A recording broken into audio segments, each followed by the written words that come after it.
Creme de Cassis, aka blackcurrant liqueur. A liqueur that enhances almost any cocktail or can be drunk neat. Today on Dr. Cork, I'm gonna show you how to make creme de cassis at home using vodka. I'll compare it to the store-bought blackcurrant liqueur and then I'm gonna make a cocktail with it. First we need fresh blackcurrants. Frozen will also work, but these 500 grams of blackcurrants have been grown with love by my mother. Put blackcurrants into a glass jar, sterilize with boiling water, then muddle the berries, but do not overdo it. We don't need mush, we need to damage the rind because it gives the main taste and color to the liqueur.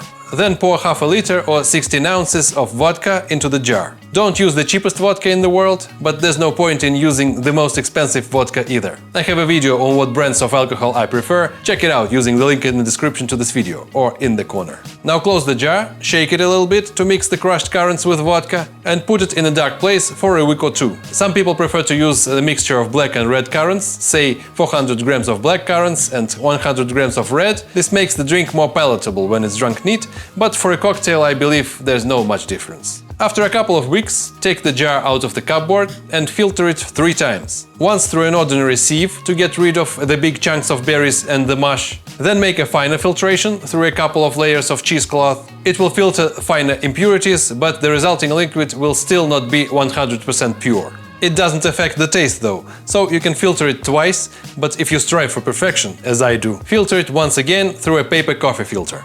The filter should be pre-moistened with water. This can take quite a while, an hour or two, while all the liquid is filtered out. I recommend replacing the paper filter with a new one midway through the process to speed things up. While the drink is being filtered, it's a perfect time to make the syrup. According to European standards, creme de cassis should contain at least 400 grams of sugar per liter and at least 15% alcohol. So let's make rich simple syrup. 200 grams of sugar and 100 milliliters of water. When the syrup is ready, pour it into a bottle, sterilize with boiling water, and then pour the blackcurrant infusion on top of it. The liqueur is basically ready to be used, but I strongly recommend not to drink it immediately. If you put it in the fridge for a couple of weeks, its taste will stabilize and it will become just perfect. As you can see, the process is pretty simple and consists mostly of waiting. Now it's time to compare my homemade creme de cassis and the store-bought liqueur, in my case Marie Brizard.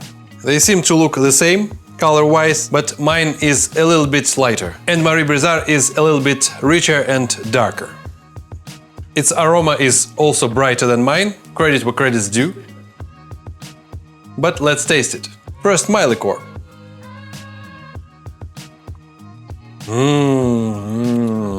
Very good. Perfect sweetness and distinct taste of black currants. Enough acidity, by the way, red currants are not necessary after all. A great drink. Thanks, Mom.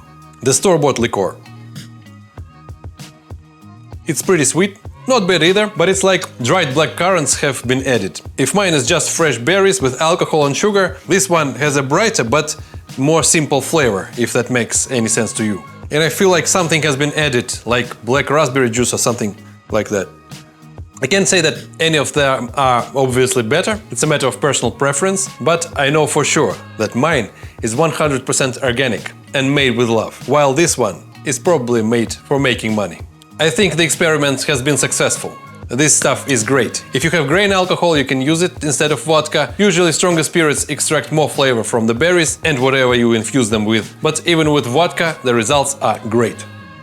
Now let's see how the homemade liqueur will behave in a cocktail. But before we do that, please subscribe to my Patreon or join YouTube membership so that I can continue making these videos. Paid subscribers get access to additional content. All the links are in the description to this video. Thank you very much. Blackcurrant liqueur is a universal cocktail ingredient. You can add it even to gin and tonic. It will only get better. But I chose a more interesting cocktail, El Diablo. El Diablo is made in a cocktail shaker, to which we're gonna add tequila.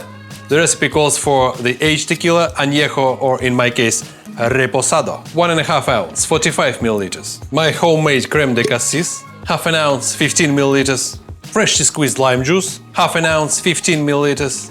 Fill the shaker with ice and shake it vigorously, dedicating the shake to this comment. Now take the highball glass, fill it with ice and fine strain the cocktail.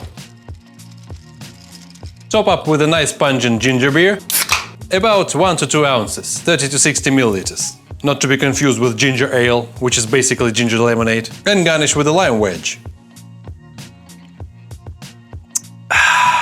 And this is how you make El Diablo. Very rich flavor. Creme de Cassis is not lost there at all, but of course it's not in the foreground either. Actually, I don't know any cocktails where the main flavor comes from blackcurrant liqueur, maybe Kir Royale or something like that, which is sparkling wine with creme de cassis. Either way, El Diablo turned out great, as did our homemade blackcurrant liqueur. Thanks for watching. Subscribe to my YouTube and Instagram. As always, the recipe in text form can be found on my website, thedrcork.com. The link is in the description to this video and in the attached comment, as are the Patreon and YouTube membership links. Drink responsibly, and as always, до свидос.